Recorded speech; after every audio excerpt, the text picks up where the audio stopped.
Sumerian handbags. Olmec handbags. Maori handbags. Egyptian handbags. Indian handbags and handbags at Gobekli Tepe, in rock art from the Americas and Australia. Members of the archaeological research community have been left scratching their heads.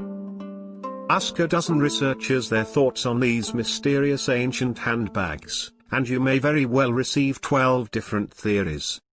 Perhaps the most widespread claim reported by independent news websites and ancient mysteries blogs is the suggestion that these bags are connected with alien visitors in some way.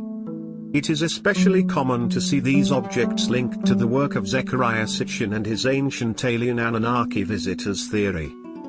Could these bags be some alien technology, breathing equipment, or advanced medicine perhaps? As far out as some of these claims may sound, it might be they hold a seed of truth. To really understand these bags requires a journey to the remote past and consideration of the very oldest representations. These being at the 12,000-year-old site of Gobekli Tepe as well as in Stone Age rock art sites including Koso Rock Art District, China Lake, USA, where some images are over 10,000 years old. And across Arnhem Land, Northern Territory, Australia, with images from over 15,000 years into the past. In Mesopotamia, the region where most of the relevant images are known, there are recorded legends of a heroic bringer of civilization to humanity, a being known by many names. This mythical figure is portrayed in several forms: a fish-tailed man, an eagle-headed man or a winged man, always carrying a bag in one hand. The strange deity was considered the founder of civilization, emerging from the waters of the Persian Gulf and bringing with him the knowledge of writing, art and sciences. This strange figure was not alone, rather he was said to be the leader of the seven sages, all of whom were fishermen tasked with bringing civilization to the earth by the god Enki. This legend is at least 4,500 years old at least, but the root is of an unknown age. Consider that geographically speaking the ancient site of Gobekli Tepe also lays in the region of Mesopotamia.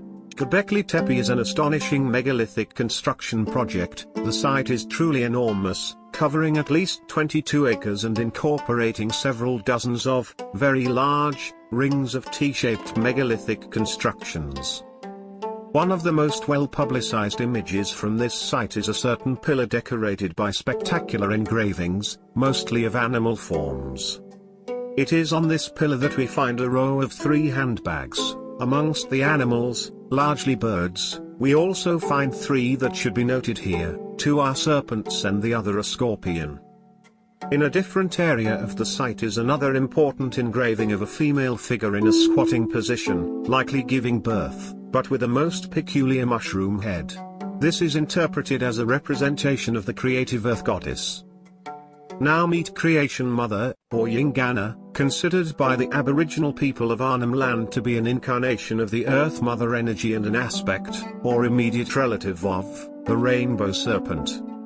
In the story of Yingana we find many overlaps with the more recent Mesopotamian story. She came from the east after emerging from the sea. With her, she carried many bags, each one carried the seeds of creation for a specific people, also their language and cultural identity. As Yingana roamed she created the first people and gave to them language, agriculture, farming of yams is often singled out, and other key knowledge. Each people, or cultural group, had their own bag. Yingana is represented as neither human nor animal, anthropomorphic, and sometimes even incorporates lotus flowers and yams into her form, whether she be primarily in her snake form or human shape. Across the many nations of ancient Australia, there was always a local version of the rainbow serpent and Earth Mother tradition. Although it varies, the core almost always overlaps, as does the symbolism. Bags are a feature of the rock art across the continent. There is little doubt that this legend is one of the most ancient amongst a cultural background that goes back many tens of thousands of years, at the very least. In this matriarchal landscape, rather than being associated with 7 male sages, the association is with 7 females, a group of sisters that came to Earth from the Pleiades to help in the creation process of human beings. The legendary Pleiadian sky heroes of the dreaming. If you are wondering what is in those bags, it is always one of 2 things, the seeds of life or esoteric higher knowledge. This is by no means the end of the story, there is far more to this symbolism than I have discussed. There are deep cosmological connections hidden in the ancient images, and a forgotten recreation of our Earth after a terrible cataclysm is also encoded. Some of you may be interested to know that there are a great deal more symbols at Gobekli Tepe which absolutely confirm an Aboriginal Australian root to the knowledge encoded there. And this should be no surprise, there was no other culture existing on our Earth when it was constructed. Who else did you think built it?